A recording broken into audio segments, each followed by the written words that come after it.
नवनियुक्त सरकार से यह भी कहना चाहता हूं कि मजार मुक्त हरियाणा होना चाहिए, लव जिहाद मुक्त हरियाणा होना चाहिए, रोजगार विकसित हरियाणा होना चाहिए,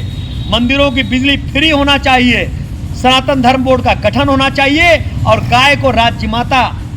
का दर्जा हरियाणा सरकार दे, ऐसी में अपनी मांगे रखता हूं। सेना का संस्थापक और अध्यक्ष होने के नाते हमारे रामराजी शर्मा वहाँ प्रदेश अध्यक्ष हैं हरियाणा में। उनके नेतृत्व में 1.5 लाख महाराणा प्रताप सेना के सैनिक पदाधिकारी ने जी जान से मेहनत की है और रामराजी शर्मा भाजपा के प्रवक्ता भी हैं हरियाणा प्रदेश के। यह जीत मोदी जी के नाम पर है, यह जीत जो वहाँ के मुख्यमंत्री सैनी जी हैं उनके नाम पर है, यह जीत जो जिहादी और वामवादी मानसिकता के लोग हैं उनको यह एक बहुत बड़ा तमाचा है। हमारे परम आदरणीय बड़े भाई और पूर्व सांसद ब्रजभूषण शर्मा के खिलाफ जो लोग साजिश रच रहे थे, आज वो बेनकाब हो गए हैं, क्योंकि हमने इसी जंतर मंतर पे ब्रजभूषण सिंह का समर्थन किया था। तब लोग हमसे पूछते थे कि आप राजपूत हैं इसलिए आप ब्रजभूषण सिंह का समर्थन कर रहे हैं, लेकिन कल भी मैं इस बात को कह रहा था, आज फिर कह रहा हूँ कि ब्रजभूषण सिंह नहीं अकेला है, लाखों का रेला है। 25 लाख कार्यकर्ता महाराणा प्रताप सेना के खड़े थे कल भी और आज भी। और हमने हरियाणा इसलिए जिताने का संकल्प लिया था क्योंकि आरोप लग रहा था एक क्षत्रिय समाज के व्यक्ति पर, आरोप लग रहा था एक नेता पर, आरोप लग रहा था पहलवान पर, और जो वहाँ हरियाणा में वामपंथी विचारधारा के लोग थे उनका ये मानना था कि अगर हरियाणा में कांग्रेस की सरकार बनेगी तो निश्चित तौर पर टिकारा ब्रजभूषण सिंह पर फोड़ा जाएगा। लेकिन मेरी पूरी सेना, मेरे पूरे पदाधिकारी वहाँ आश्वस्त थे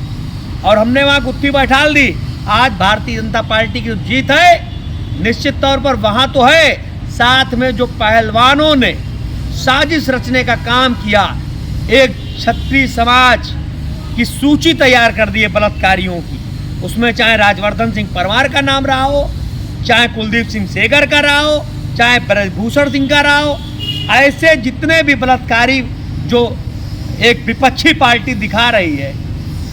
वो सिर्फ एक ही जात समाज में पैदा हुए हैं। क्षत्रिय होना अपराध नहीं बल्कि कलंकित है, ऐसा लोग कह रहे हैं। लेकिन मैं आज बधाई देना चाहता हूं देश के यशस्वी प्रधानमंत्री आदरणीय नरेंद्र मोदी जी के नेतृत्व पर सबका साथ सबका विकास सबका विश्वास की जो आज गंगा बह रही है। निश्चित तौर पर आज तीसरी बार कमल खिलने का काम हरियाणा में हुआ है और आने वाले उत्तर प्रदेश का चुनाव हो चाहे झारखंड का चुनाव हो, पूरे देश में कमल खिलने जा रहा है। मोदी जी के नेतृत्व में, आदरणीय अमित शाह जी के नेतृत्व में देश विकसित भारत बनने का काम कर रहा है। महाराणा प्रताप सेना अभी जम्मू में बहुत छोटा, हमारा 200-400 पदाधिकारी हैं वहाँ पे, इसलिए जम्मू चुनाव में इस बार हमने भूमिका नहीं निभाई। हम उड़ीसा गए, हमने उड़ीसा में सरकार बनाई। महाराणा प्रताप सेना अपने अलग रणनीति से काम करती है और जहाँ जहाँ हमने काम किया है वहाँ वहाँ कमल खिलाने का काम किया है। और आने वाले समय में हम कांग्रेस की जो सत्तारूढ़ पार्टी है, जो विपक्ष है, उसको भी बधाई देता हूँ कि उनकी सरकार वहाँ बन रही है, वो वहाँ अच्छा काम करें और हम लोग निश्चित तौर पे आने वाले समय में वहाँ कमल खिलाने का काम करेंगे। और जो ओवर स्मार्ट बनते हैं विपक्ष के लोग, निश्चित तौर पर वो अपनी कमियों की समीक्षा करें और वह तमाम महाराणा प्रताप सेना के पदाधिकारियों को तकरीबन 1.5 लाख लोगों का एक क्रमबद्ध एक टीम ने जो काम किया हरियाणा में सरकार बनाने का, उन्हें बधाई देता हूं। वहां के प्रदेश अध्यक्ष रामराजी शर्मा जी को भी बहुत बहुत शुभकामनाएं देता हूं कि उनके नेतृत्व में आज हरियाणा में तीसरी बार सरकार बनने का जो काम हुआ है, मैं उन्हें बहुत बहुत बधाई देता हूं। साथ में